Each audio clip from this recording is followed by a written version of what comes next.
हर हर महादेव। हमारे जो ऋषि मुनि थे उन्होंने हिंदू धर्म में, सनातन धर्म में मूर्ति पूजा का कंसेप्ट रखा कि मूर्तियों में प्राण प्रतिष्ठा करके उनको उनमें विग्रह बना के उनकी जब हम पूजा अर्चन करते हैं भगवान के भाव से, तो इसके पीछे बहुत बड़ी साइंस थी। साइंस क्या थी? हमारे ऋषि मुनि ये जानते थे कि कण कण ही परमात्मा है। अब चाहे वो जड़ का कण हो या चेतन का कण हो। अब हमारी सिचुएशन क्या है कि हम सब आज के समय में पत्थर हो चुके हैं, हम कठोर हो चुके हैं। चेतना का जो फूल है, कोमलता है, वो अभी हम में नहीं है। हम बड़े कठोर हिंसक हो चुके हैं।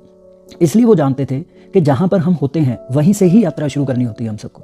इसलिए हमारे ऋषियों ने देखा कि ये खुद ही पत्थर हो चुके हैं, इसलिए इनको चेतन के शिखर तक ले जाने के लिए उन ऋषियों ने मूर्ति पूजा का कंसेप्ट शुरू किया कि हम सब पत्थरों की पूजा करनी शुरू करें।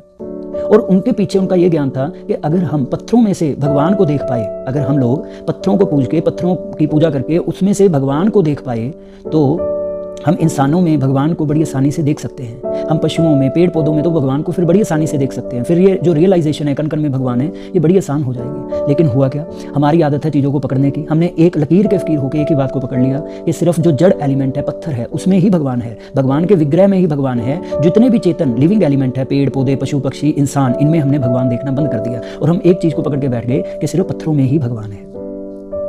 देखिए, परमात्मा कण कण में है। फिर दूसरी एक और कुछ किस्म के लोग आए जिन्होंने कहा कि पत्थरों में भगवान नहीं है। वो भी गलत है। क्यों? क्योंकि पत्थर में भी भगवान है, जड़ में भी भगवान है, चेतन में भी भगवान है। एक कम्युनिटी ने एक किस्म के थॉट को पकड़ लिया कि सिर्फ पत्थर में ही भगवान है। दूसरी कम्युनिटी उसके विरोध में आई, उन्होंने इस थॉट को पकड़ लिया कि पत्थरों में भगवान नहीं है। भाई, ये दुनिया में जो भी चीज़ आपको दिखाई दे रही है, चाहे वो पशु पक्षी, जड़, चेतन, पत्थर, कंकर, पत्थर, कुछ भी है, वो सब कुछ परमात्मा ही है।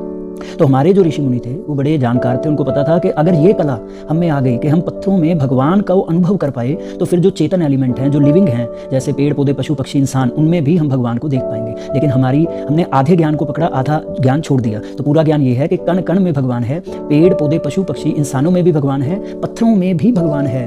ये जितने भी कपड़े हैं, पेड़ पौधे हैं, पेन पेंसिल, कॉपी, ठीक है, आपका घर, इन सब में भगवान है। तो आप किसी एक चीज़ को पकड़िए मत, सब कुछ ही भगवान है। भगवत गीता में भगवान ने एक उपदेश दिया, वासुदेवः सर्वम, कि मैं ही सब कुछ हूँ, सब कुछ मेरा ही विस्तार है, मैं ही सब कुछ बनाऊँ। जैसे आप अपने सपने में सब कुछ बन जाते हैं, जड़ चेतन, वैसे भगवान भी अपनी योग निद्रा में ये सारे का सारा संसार बन के बैठे हैं। तो इसलिए आप सबकी पूजा कीजिए, पत्थरों की भी कीजिए, मूर्ति पूजा भी कीजिए, विग्रह की पूजा भी कीजिए, और जो वस्त्र जिस घर में आप रहते हैं उसकी भी पूजा कीजिए। आपके जो आस पास के रिश्तेदार हैं वो भी भगवान का ही रूप है। तो वासुदेवः सर्वम, कण कण में भगवान है। किसी एक चीज़ को पकड़िए मत, अपने आप को बंधन में मत जकड़िए, मुक्त होइए। धन्यवाद। हर हर महादेव।